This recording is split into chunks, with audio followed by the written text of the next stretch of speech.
ములుగు జిల్లా వెంకటాపూర్ మండలం Jawahar Nagar model school విద్యార్థినులు రోడ్డుపై బైఠాయించి నిరసన వ్యక్తం చేశారు.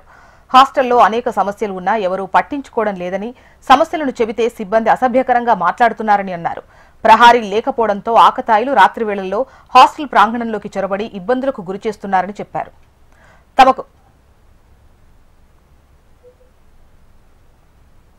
తమకు రక్షణ కల్పించాలని అధికారులను విద్యార్థినులు కోరారు. సీసీటీవీ కెమెరాలు ఏర్పాటు చేయాలని డిమాండ్ చేస్తున్నారు. గతంలో కంప్యూటర్, ఫర్నిచర్ ఎత్తుకెళ్లిన ఘటనలు కూడా ఉన్నాయని అంటున్నారు. వారి ఆందోళనతో ఇన్ఛార్జ్ డీఈఓ సిద్ధార్థరెడ్డి, తహసీల్దార్ గిరిబాబు వచ్చి హాస్టల్ను పరిశీలించి విద్యార్థినులను సమస్యలు అడిగి తెలుసుకున్నారు. భోజనం నాణ్యత, హాస్టల్ పరిశుభ్రత, తాగునీరు, మరుగుదొడ్లు, లైటింగ్, ఇతర మౌలిక వసతులపై సమీక్షించారు. హాస్టల్లో సమస్యలను 10 రోజుల్లో పరిష్కరిస్తామని హామీ ఇచ్చారు.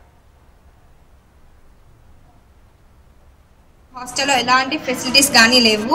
ఫుడ్ సరిగ్గా లేదు, హాస్టల్ నీట్గా ఉండట్లేదు, స్ట్రీట్ లైట్స్ లేవు, మాకు కాంపౌండ్ వాల్ కానీ గేట్ కానీ ఏం లేదు. మేము చాలా అంటే చాలా ఇబ్బంది పడుతున్నాం. మాకు ఏఎన్ఎం కూడా 3 months నుంచి కూడా రావట్లేదు. చాలామంది సిక్ అయ్యి హాస్టల్కి ఇంటికి వెళ్ళిపోతున్నారు. మేము ఇలా ఉంటే మాత్రం మేము హాస్టల్లో ఉండలేము. ప్లీజ్ మా ప్రాబ్లమ్స్ని అర్థం చేసుకొని మాకు ఏదైనా ప్రొవైడ్ చేస్తారని అనుకుంటున్నాం. మాకు హాస్టల్లో ఎలాంటి ఫెసిలిటీస్ కానీ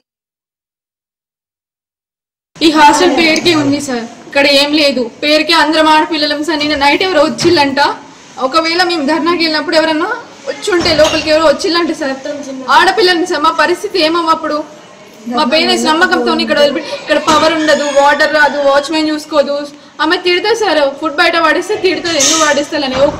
మా హాస్టల్ చుట్టూ ఒక్క లైట్ ఉంటే అంత ఒట్టు సార్, ఒక్క లైట్ లేదు. రూమ్ మేమే ఉడుచుకోవాలి, కారిడార్స్ కూడా తిడుతుంది సార్. ఆమె ఎట్లా పడితే అట్లా. పవర్ ఉండదు సార్, టైంకి ఎవ్వరు ఉండరు ఇక్కడ. మేమే ఒకళ్ళం ఆడపిల్ల, మేమే ఉండి మేమే చూసుకోవాలి సార్. ఎవరు మమ్మల్ని ఇక్కడ పట్టించుకుంటూ లేరు. కాంపౌండ్ వాళ్ళు లేదు, గేట్ లేదు. మొన్న వెనక్కి రోజు కూడా ఎవరో వచ్చి హాస్టల్ వైపు చూస్తారంటే అంతకుముందు కూడా 2-3 times జరిగిందంట సార్ ఇది. కానీ ఇక్కడ ఎవరు మేము నిన్న బయటికి వెళ్ళేదాకా మమ్మల్ని అసలు పట్టించుకునేటోళ్ళే లేరు.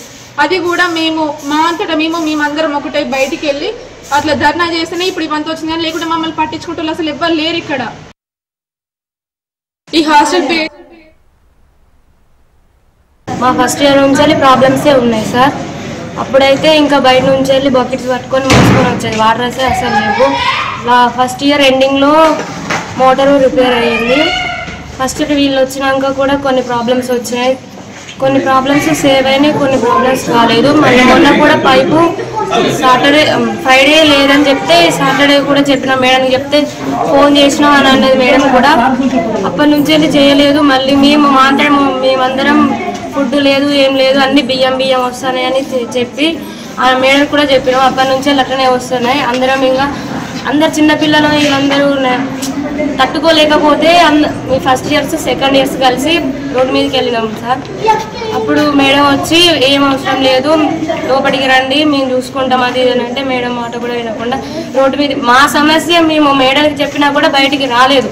అంటే చెప్తే కూడా సాల్వ్ చేయనంత సమస్య అయింది సార్. బయటికి పోయి మేము రోడ్డు మీద పడ్డాకనే అంత సాల్వ్ ఇప్పటికిప్పుడే వచ్చింది. లేకపోతే మేము చెప్పకుండా కూడా